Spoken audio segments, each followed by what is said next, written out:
Well, hello, and welcome back. Episode 2 of our Intro to Weightlifting series. How'd you guys like weightlifting video number 1? Give you a good little introduction to what the sport is, what it's all about, how to actually be good at it, and what the best athletes, what kind of physical traits they have. I hope so. If there's more information that you want, or there's questions that you had after watching video 1, make sure you drop those below.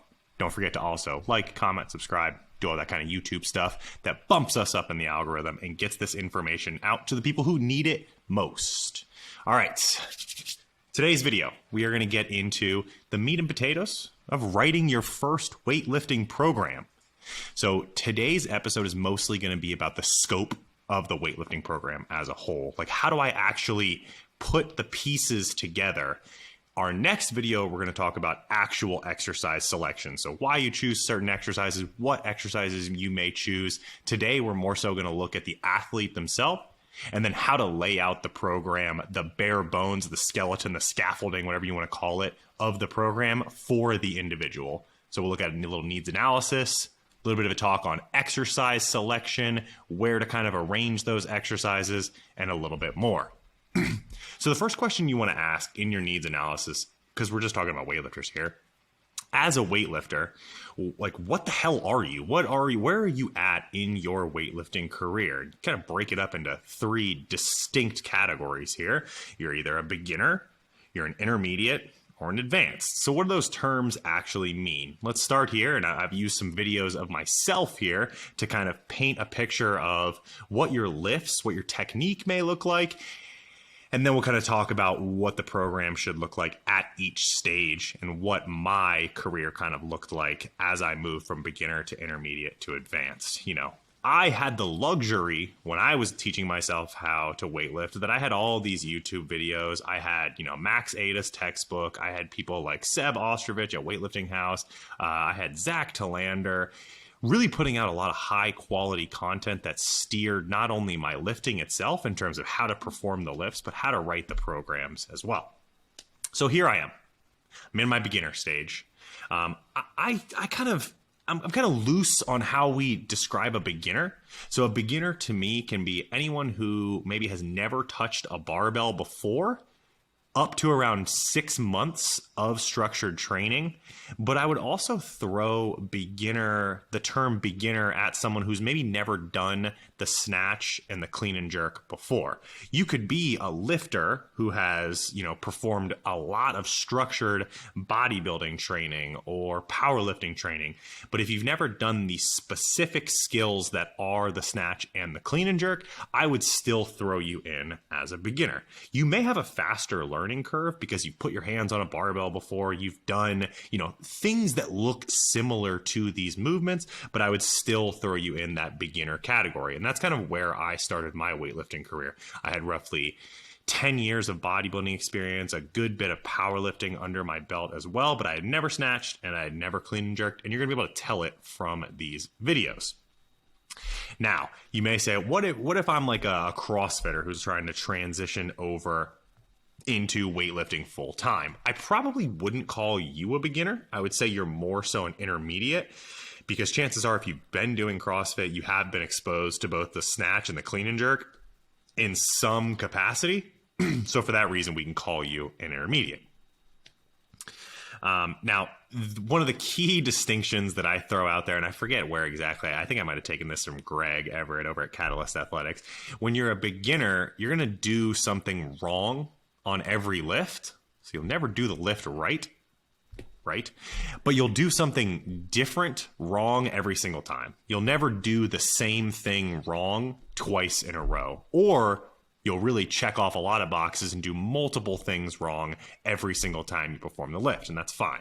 It's standard to be doing things wrong when you start. The more things you do wrong from the start, the more video you get of that, the more feedback you can get off of that on what you're doing wrong, why you're doing it wrong, and how to fix it.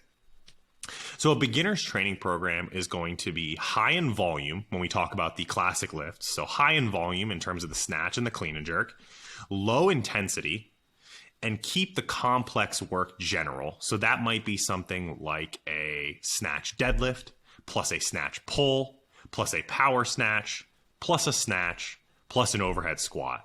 So it's a high volume, low intensity, very general complex to let your body and your brain feel these positions when you're in that learning phase. This is probably going to be somewhere, if you even have a true 1RM, this is probably going to be somewhere in the 40 to 70% 1RM range, and it's going to make up the vast majority of your training. Now, one of the keys that I give all my beginners, because a lot of people, when they watch Olympic weightlifting, they notice that it's a sport of high speed. They notice that these lifters move extremely fast with the barbell, and they try and emulate that. And what they end up doing is just having really shitty form, but doing it really fast. So being really bad, but moving very quick is not how you want to learn how to weightlift. You want to learn to weightlift by moving extremely slow and allowing your body and your brain to learn the specific positions that are involved in the actual sport. I'm just going to keep going. Boo's probably going to have some additions here. He's going to say, he's going to disagree with my weightlifting, but nonetheless. So moving slow and allowing your body to feel and your brain to learn the positions is a huge key in kind of ingraining those long-term motor patterns that will allow you to perform the movements correctly with time. So let's take a look at some of my first lifts. I think this might be my first ever snatch that I recorded. You can see Jimmy's gym bag here. I don't even know what this is. Jimmy, I think you brought your whole damn purse to the gym. And then we got Jimmy's gym bag right there with their shoes in it. And what is that? Looks like a nice skinny caramel macchiato if I had to guess. All right, let's look at this first snatch here. So just some things that you look at right away when I first watched this here is that, my start position is pretty atrocious. You can see that my hips are a little bit too low. My back is rounded, especially my upper back. My hand position on the bar looks decent. Overall, I'm just pitched a little bit too far forward. What happens when I break the floor is that my shins move back and I'm into this less than ideal position here where my legs have essentially entirely extended. My shoulders are too far in front of the bar and I have no choice but to, and you're going to see it right here, bring my hips through hard, extending horizontally into the bar as opposed to vertically. So the bar is going to move forward and I'm going to jump forward to catch it. Ah, look at that. Beautiful. See, look at the look on my face of just pure confidence of just like, look at that. Jake, zoom in on that face right there. I need that. That is the look of, that felt bad. I don't know why it felt bad, but it just did. And that's kind of a very common feeling that you're going to get as a beginner. You're going to do it wrong. You're going to know it's wrong. You're just going to not really know why. You film it, you look at it. I would look at this and be like, oh, my back position, my hips rose too fast. I lost my back position, didn't drive with my legs long enough, and I probably didn't extend fully either. Let's take a look at the clean over here on the right. So some corrections that I would make right away is that I don't like having athletes sit in this bottom squat position. And I don't think it's a position that a lot of people can maintain or develop a good amount of tension to start the lift in. So I'd fix that right away. Oh, geez. What was that? What did I even just watch?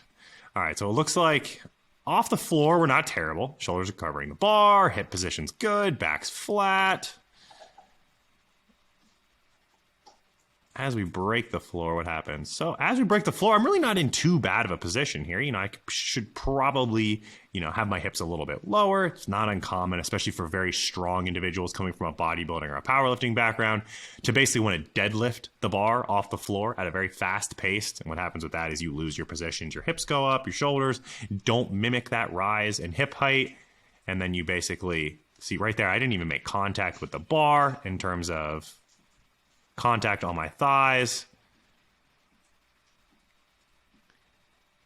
My turnover's not horrible. But again, everything's a little bit forward.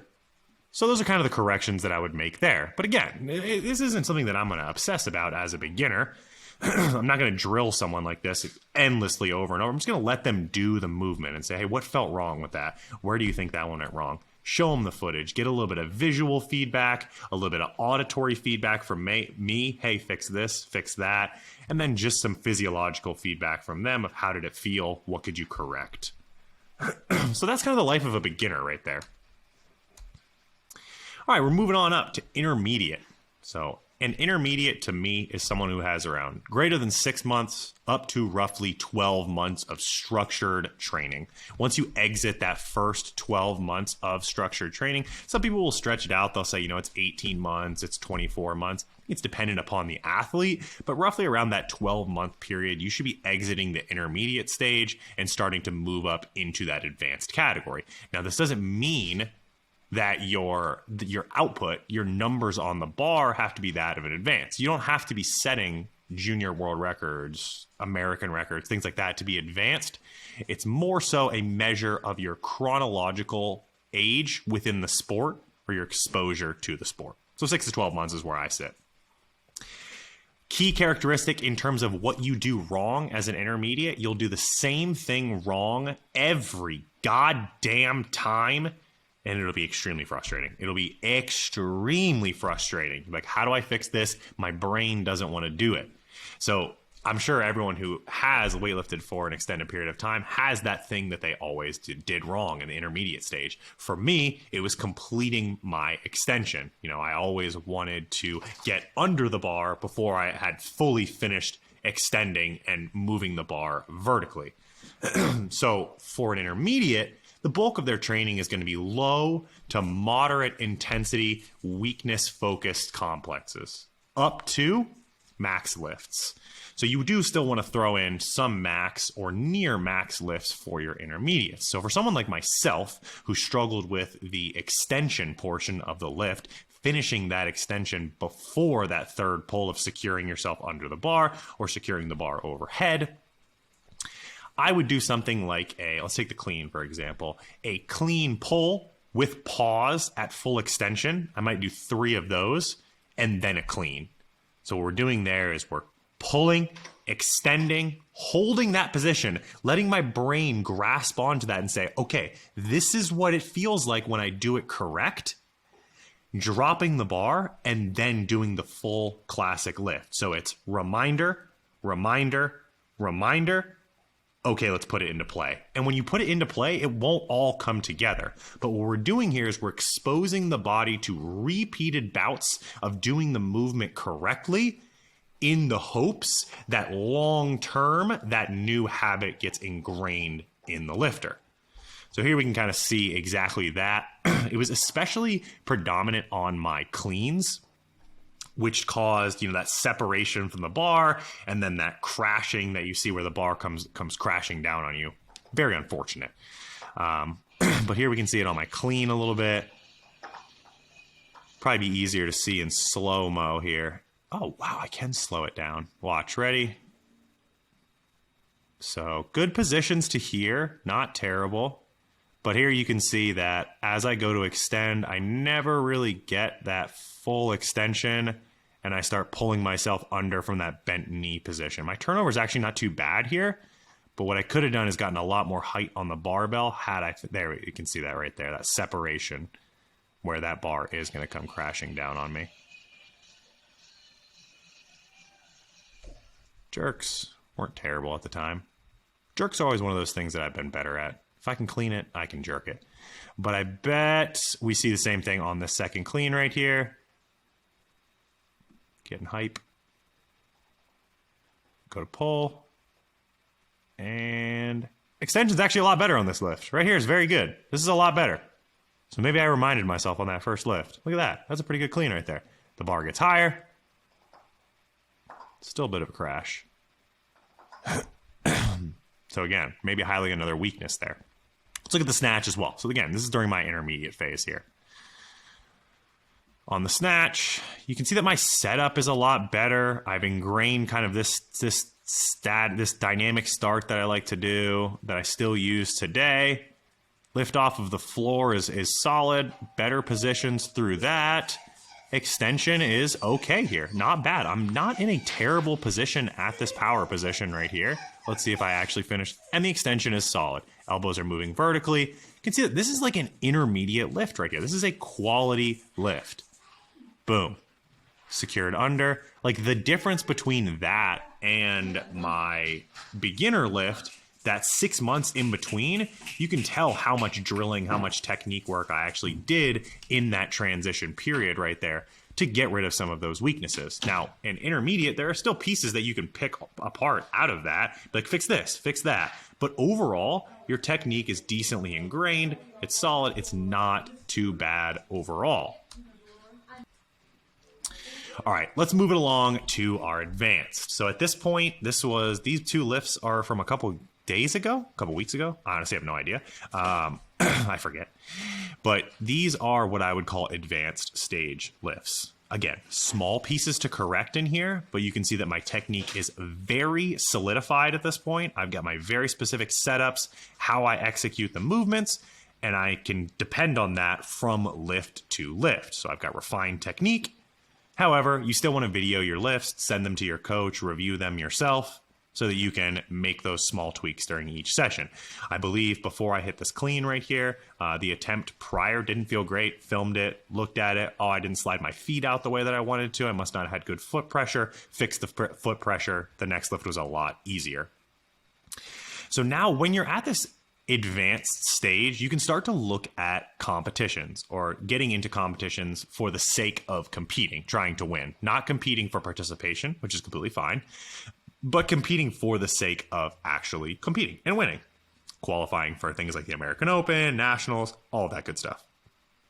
So now we're going to separate it into off season, which is going to be like your improvement season, where you make the majority of your improvements from one competition to the next, depending on what your competition calendar actually looks like. That'll break up how much off season, how much in season you actually have. And then we've got our in season period, which is obviously very competition specific sessions once a week, which means you're going to mimic competition, snatching and cleaning, jerking up to a max, both within the same session. Higher intensities, higher frequencies on competition lifts. So in an off-season period, you may snatch once, twice a week, clean and jerk once, twice a week. When you get into the competition-specific mesocycles, then you're going to be looking at hitting those competitions lifts 2, 3, maybe even up to 4 times a week, depending on what system you're actually operating in. Everyone's favorite, the Bulgarian system. They're hitting max lifts, 2, 3, 4 times a day, and then carrying that for the entire week.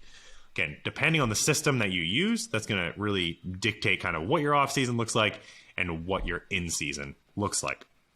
The off-season focus is going to be weakness-focused complexes at varied intensities, and then improving things outside of the classic lifts. So increasing your squat strength, your pull strength, maybe you're going up a weight class, so gaining more muscle mass. Whatever your off-season goals are, the training will obviously mimic that.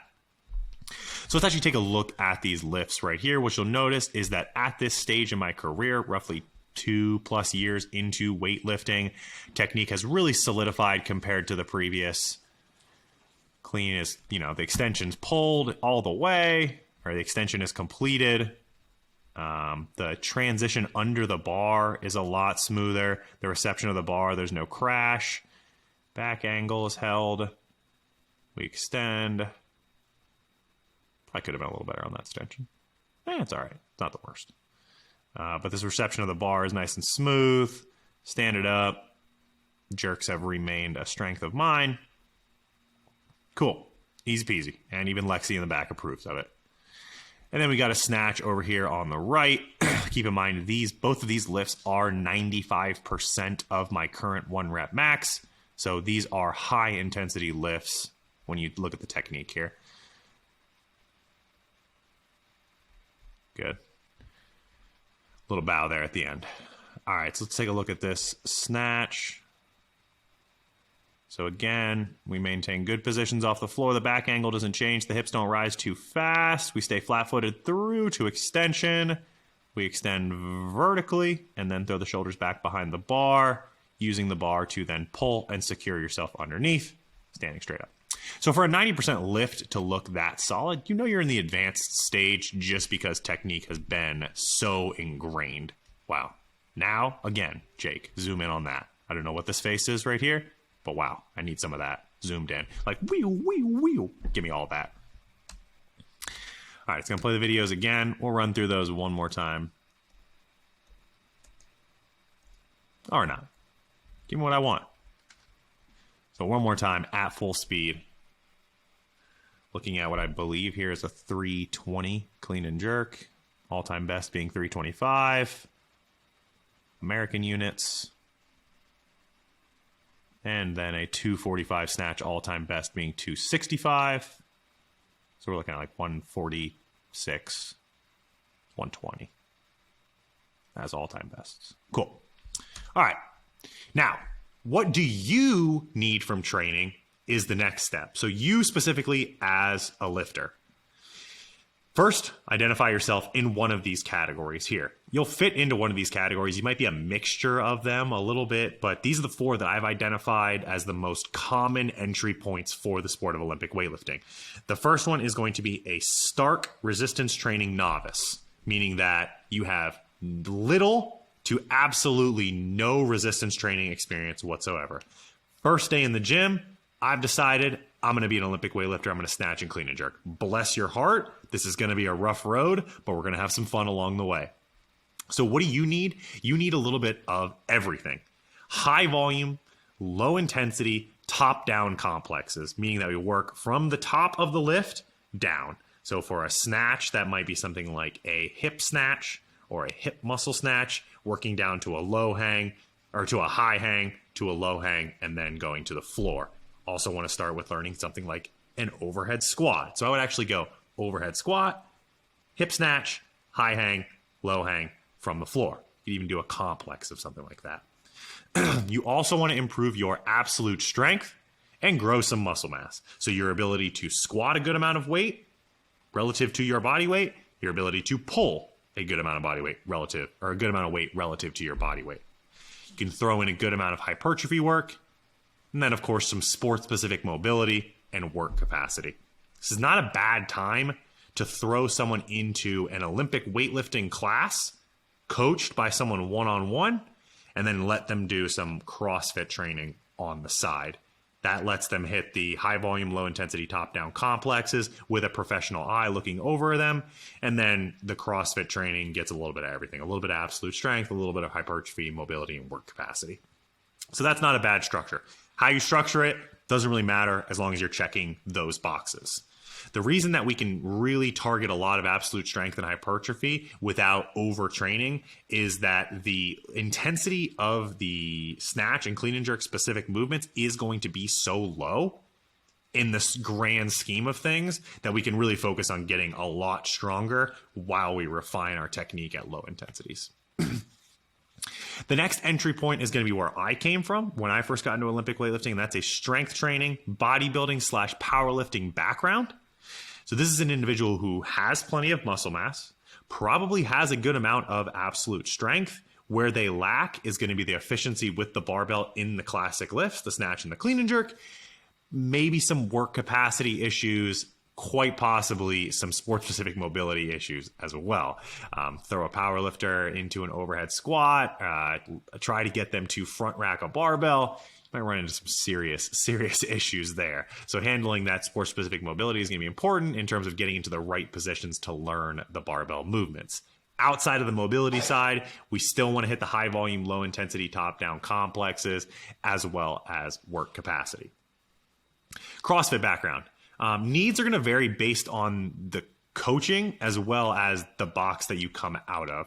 Some CrossFit gyms, they really ramp up and do a lot of Olympic weightlifting within the workouts. Some see that as a high risk, low reward portion of the CrossFit style programming, so they don't include as much. So really it's going to depend. And that's highly on how exposed you are to those Olympic weightlifting movements and what kind of coaching you had within those weightlifting movements. You know, CrossFit gets the bad rap of poor technique, and it's not all for naught. There are plenty of gyms out there who let their members get away with some, you know, atrocious power snatches. You see cleans where elbows are touching and you're like, broken wrist. But, you know, these things happen out there. So assess the individual, but someone with a CrossFit background probably has at least some, definitely more exposure to the snatch and the clean and jerk than someone who's never picked up a barbell before or comes from a bodybuilding / powerlifting background. Now, the ultimate client that you want to bring in if you are a coach is someone with an intermediate or even better advanced weightlifting background.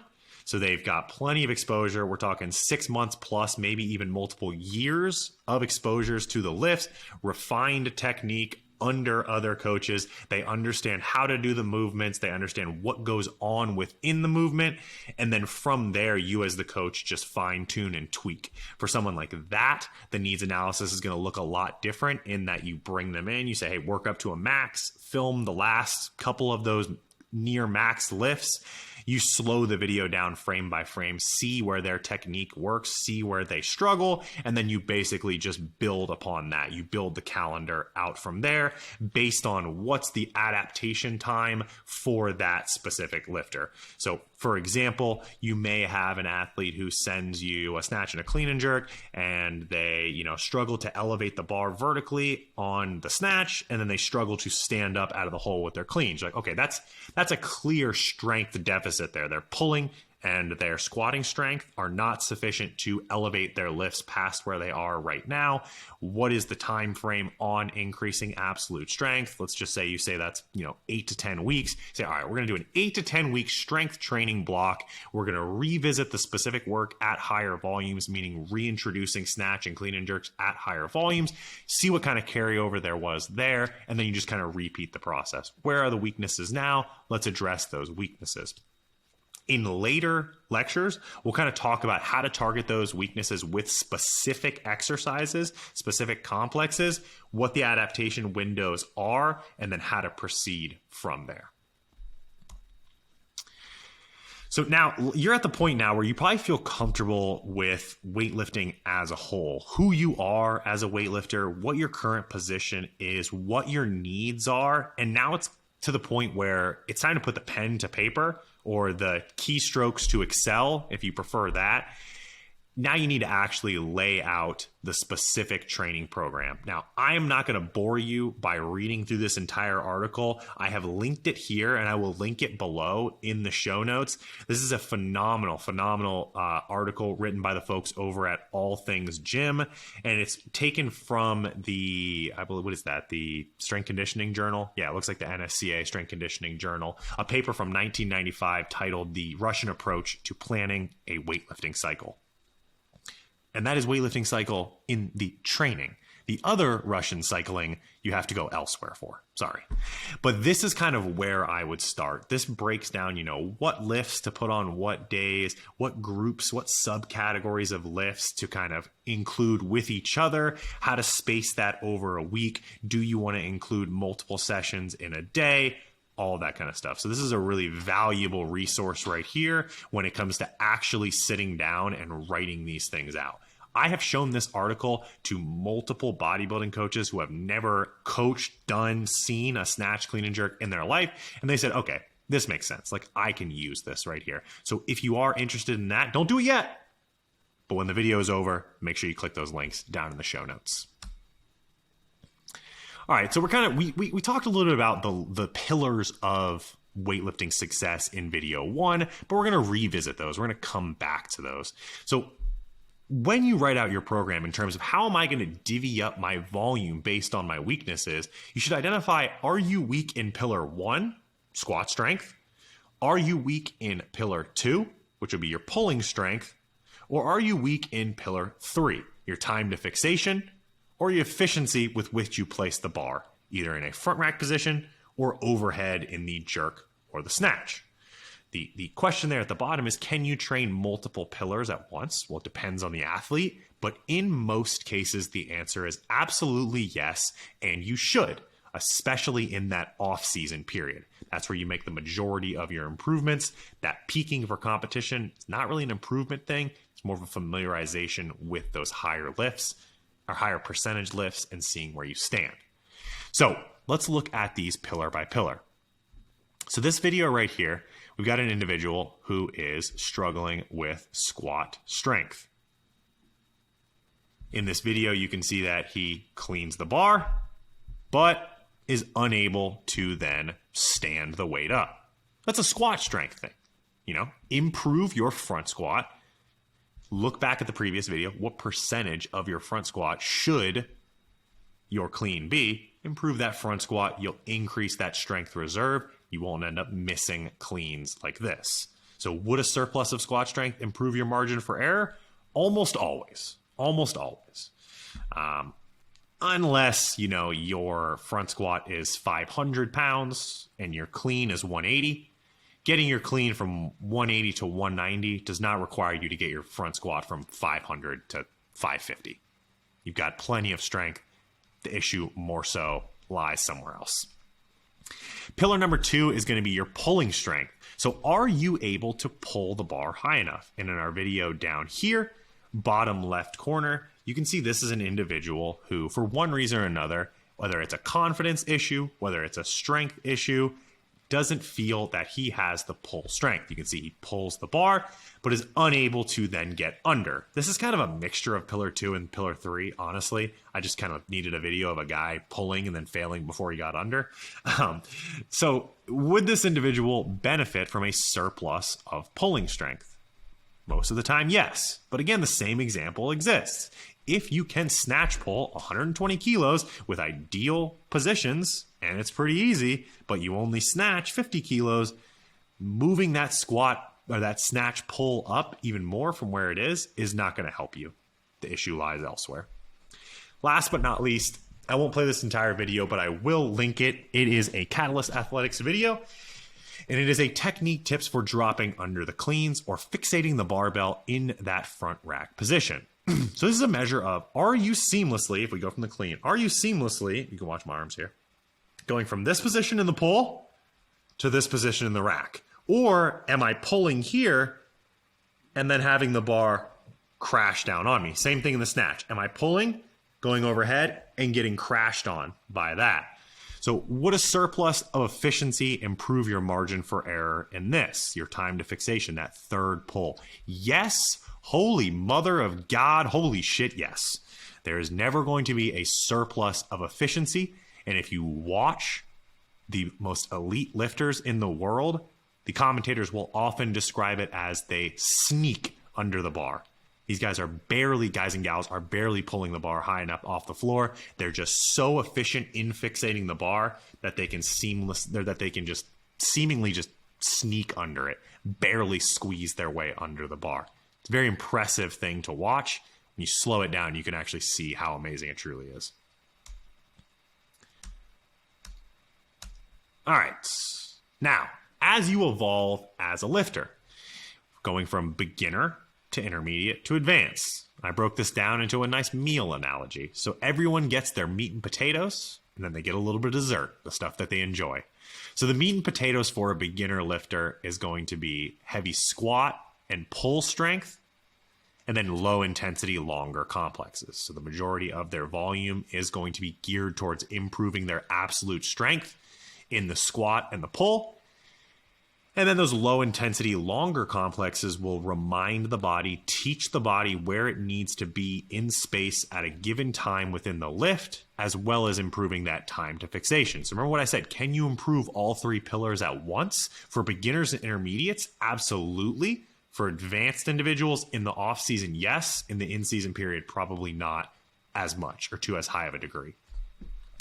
Now, the dessert for your beginner is going to be working up to a semi-regular heavy complex. So a phase of training might include something like what I call the demon complex, which is a clean pull plus a power clean plus a clean plus a front squat plus a jerk. It's a lot of that clean exposure, clean positions being reminded in there. So working up to a semi-regular heavy complex to see how you've progressed on that would be good dessert for a beginner lifter. And you can see this video on the top right over here. Got an individual doing a complex like I described. You know, it's a lot of pulls, high pulls, powers, low hangs, high hangs, all of that good stuff that's going to give your body as much exposure as possible in as many positions as possible. Now, how about meat and potatoes for an intermediate? So meat and potatoes for our intermediate lifter will be low to moderate intensity, shorter complexes. So we might take the complex that we saw right here on the top right into this complex in the middle and just shave some of that off. So it might be a snatch pull plus a hang snatch. Simple as that. Only 2 steps there. But now we can shorten those complexes and gear them towards something that the athlete is struggling with. So if they're struggling with fixating the bar overhead, they're very good off the floor, bad once they pass the knee, you should do exactly that. You should do a lot of hang complexes for them. Secondary to those complexes is going to be a moderately heavy and squat pull strength. Moderately heavy squat and pull strength. A lot of that is going to be positional. So with the moderately heavy squat, we're going to still be trying to improve your squat strength. And in the pulls, we're going to be reminding you of positions and getting strong positionally.